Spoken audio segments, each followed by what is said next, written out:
Kaget Dani kayak mana kalau ngambean? Apa? Dani.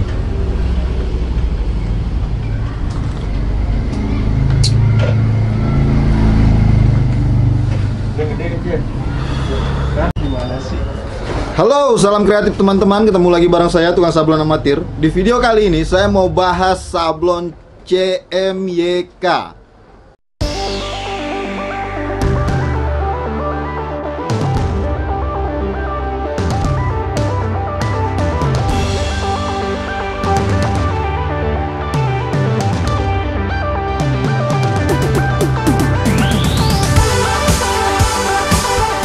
CMYK itu singkatan dari Cyan, Magenta, Yellow, dan K.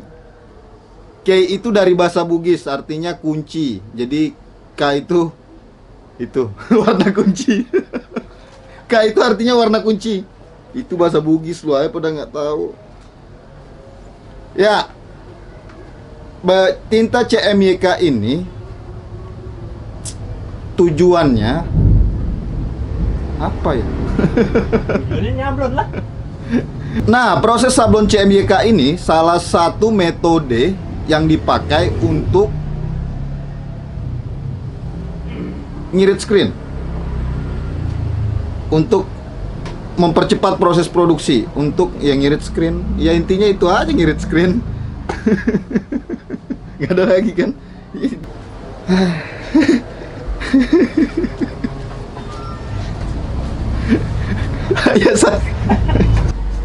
Jadi kita mengandalkan 4 warna ini untuk menghasilkan semua warna yang ada di desain. Nah, saya akan bahas tinta CMYK ini dari apa yang saya tahu. CMYK ini lebih cenderung ke plastisol dibanding ke rubber. Karena yang saya tahu, CMYK ini harus jalan produksi basah timpa basah untuk menghasilkan migrasi warna yang kita mau. Misal kita jalan warna magenta, terus jalan warna kuning. Nah, itu kan menghasilkan warna agak koren-orenan. Nah, ini yang kurang didapat kalau kita jalan timpa kering. Ya mungkin dapat, tapi nggak semaksimal yang di basah timpa basah. Terus apa bedanya tinta CMYK sama tinta yang biasa? CMYK ini butuh tinta khusus, yaitu tinta Kok jadi Sunda, Pak? Tintana goreng. Aduh, astagfirullahaladzim, la ilaha illallah. Jadi ngomong aja balelo. diam lo. Jadi tinta CMYK ini tingkat solidity-nya minim banget. Hampir bisa dibilang transparan. Transparan tapi enggak tapi transparan.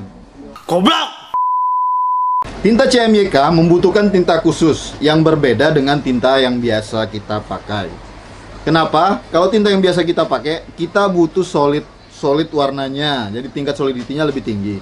Nah, kalau tinta CMYK, tingkat solidity-nya tuh tipis banget, hampir bisa dibilang transparan.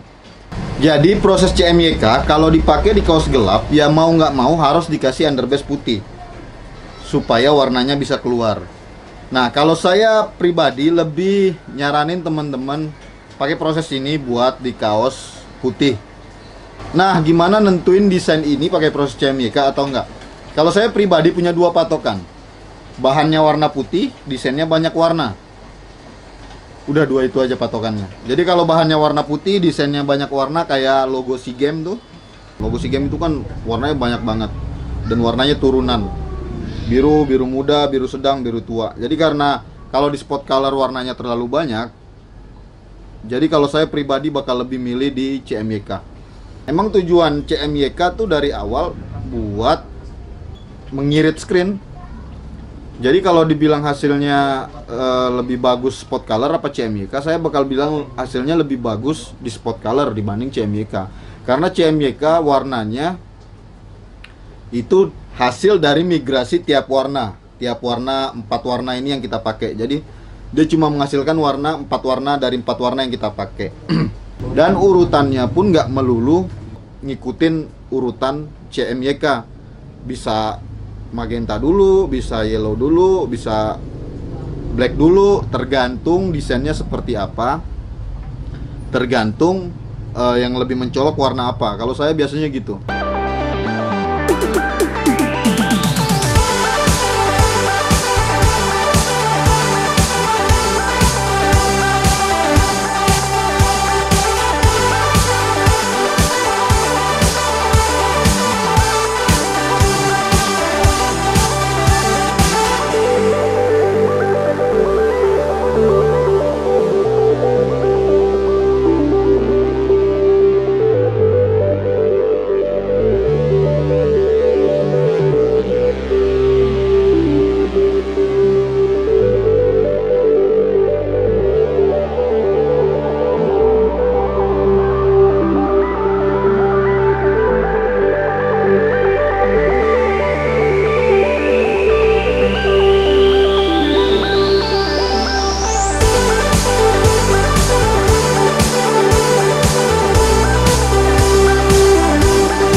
Jadi urutannya benar CMYK, tapi saya nggak melulu berpatok dengan ini. Mungkin bisa Kyan dulu, bisa magenta duluan, bisa yellow duluan, bisa black duluan.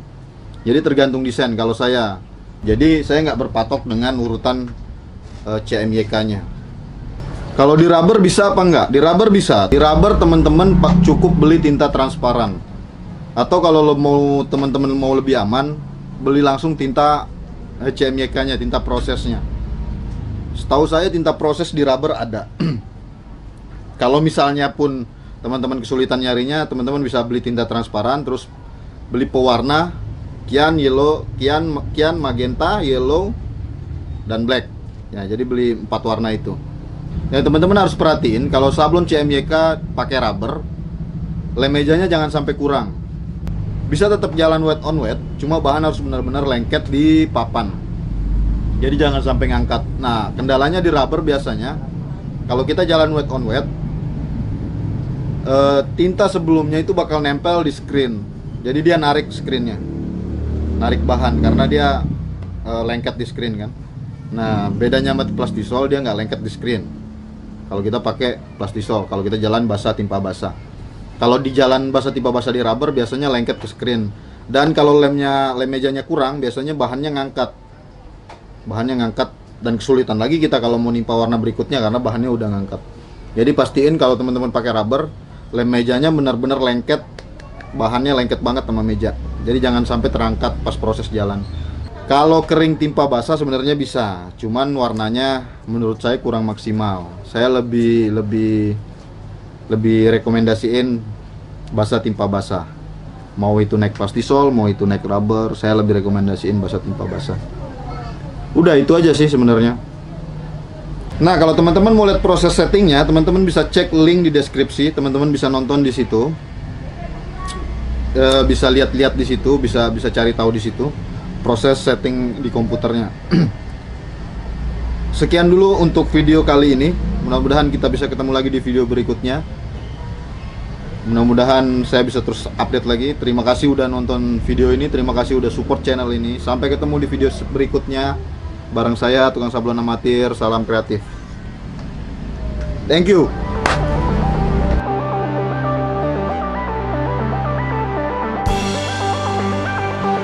Tintanya itu Woi. Bajunya kurang satu. Ini penting sih, makanya orang ngobrol depan. CMYK ini udah keluar anjing, datang-datang Barang gue beli sih, lemak, dia lemak. Enggak, itu ada air-airnya gimana gitu. Itu lu kalau nyokap pula dia pada besar sama. Tidak dong story gue. Coba lu yang lainnya. Coba ya. Iya, abonnya. Story gue. Jalan lagi.